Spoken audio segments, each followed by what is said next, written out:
Hi, my name is Nigel and thank you for downloading this video, the second in this free series. On this video we're going to focus on making your marketing more effective, essential if you're going to maximise your sales activities. To be successful in sales you have to make sure you target the right customers in the right way with the right approach. The more specific that targeting is, the more effective your communication is going to be. Before we start, let's consider the advice given by Napoleon Hill in his incredible book, How to Think and Grow Rich, considered by many to be the best of its type. Hill said, to be successful in any area, you must have definiteness of purpose. In other words, before you start, know where you want to finish and check all your actions every day are leading you towards your desired outcome. It makes sense to know what you're trying to achieve before you start. When you look at marketing, you need to make sure you have a market-orientated strategy rather than a product-orientated approach. In other words, your product or service needs to reflect what your customers' wants or needs are rather than what you can make or sell. A good example of this failing to be the case is the Sinclair C5.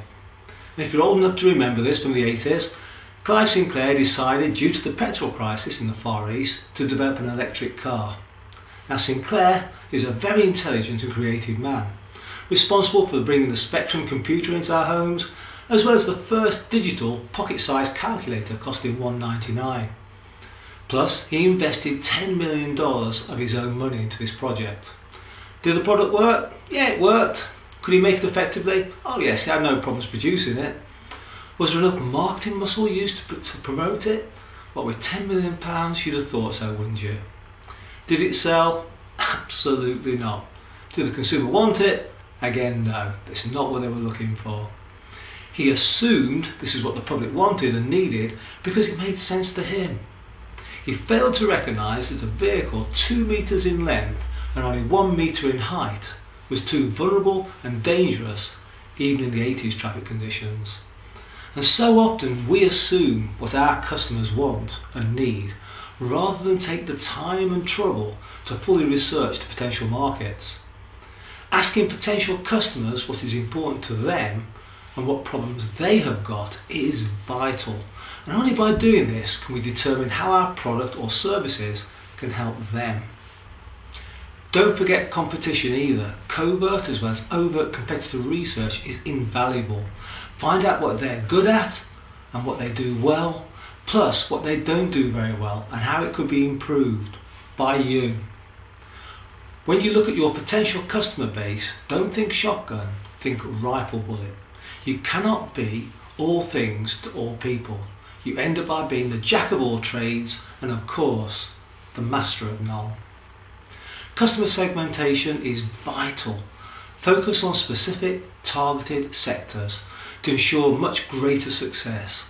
Once you've profiled your customers, you can then determine the right communication strategy that will be effective for each of them. If you provide a gardening service, for instance, and your two main customer sectors were the elderly, who were possibly physically unable to do their gardens, as well as the rich who possibly hadn't got the time to do their gardens, would your communication to both of those sectors be the same? No, of course not. The needs, benefits and concerns will be totally different, and therefore so would your communication method. For each of your targeted customer segments, you need to develop and then effectively communicate a very powerful USP, a unique selling point.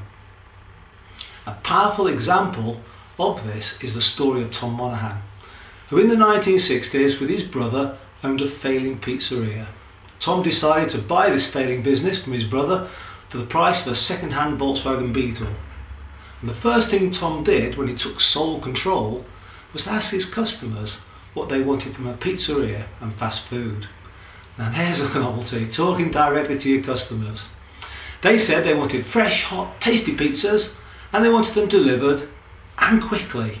So Tom developed a USP that reflected this and then communicated to the customers, saying fresh, hot, tasty pizzas delivered in less than 30 minutes, guaranteed. And that strategy took the formerly failing business into over 54 countries with over 8,000 sites and sales that exceeded $4.6 billion. The brand, of course, is Domino's Pizzas. So make sure you fully understand what your customer wants and needs are, and then build your USP around this, just like Tom did. Think also about the type of communication your customer understands the best. Talk their language, whatever it is, and remember, short and punchy works great. The modern attention span is measured in seconds rather than in hours. Consider also the power of a guarantee. You possibly and probably offer a covert guarantee now already. In other words, if someone was unhappy with your product or service, you'd put it right, wouldn't you? Well, how about doing what Tom Monahan did and be confident about what you do? Shout it out. Could be the difference between you getting the business or not. And to be successful in your market, I also believe you need to be perceived as being the expert. Make sure you know your industry, your market, your company, products and services, inside out and back to front. Offer your knowledge often and in depth, as well as offering it for free. Yes, you heard me, for free. Why? Because you won't be selling, you'll be advising and helping your customers. But when you're ready to buy, when they're ready to buy, guess what?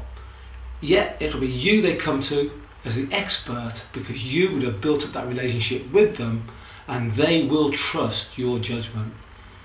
Your raison d'etre, i.e. your reason for being, should be to help your customers solve the problems that they have, and your products and services need to be the tools that they can use to do just that, be a solution to their problem. Make sure you also use the full marketing mix. When you ask many people what marketing means to them, they'll say it's advertising or it's leaflet distribution. And whilst that's certainly a small part, there's so much more. The return on a flyer, for instance, with unfocused distribution is 0.01%. That's one conversion in every 10,000. It's not likely to make you very rich, is it?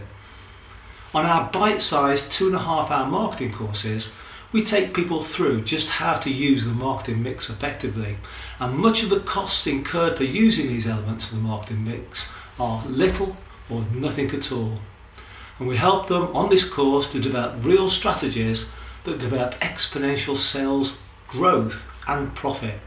The course, by the way, is only £39.99, so please check out our website and there'll be more details of courses on there for you. Free downloads are also available from our website, detailing some of the marketing mix ideas that could be profitable for you to use. Give them a try.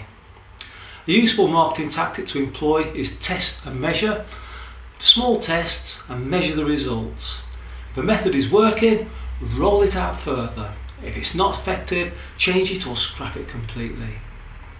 The first thing we should ask any new customer when they come to us is, where did you hear about us? And then record the result and analyse it.